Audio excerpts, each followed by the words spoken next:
Then I'm here with hat-trick hero Jeff. Jeff, what a feeling it must be to get our hat-trick tonight. Oh yes, it's always great to score a goal, but to get three, a hat-trick is fantastic. But getting the result was more what we needed tonight than the goals, really. As you said there, it's been a rough couple of weeks with results going our way. Just how good is the feeling in the dressing room tonight?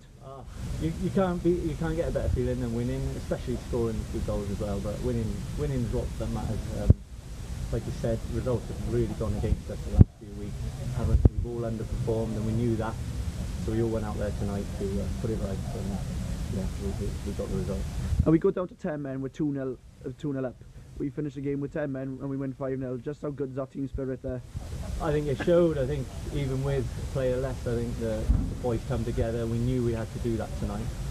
Whether it was 11 players or 9 players, I don't think we would have lost that tonight. The boys were fantastic. I can't fault any one of them. And looking ahead now, we're hoping that's going to be the impetus to kick-start our season again. Oh, definitely. Let's just go on from here now. Obviously, live game the weekend. Hopefully we can get another result down there, and let's go on from here now. Jeff, well deserved tonight and fantastic performance. Thank you very much.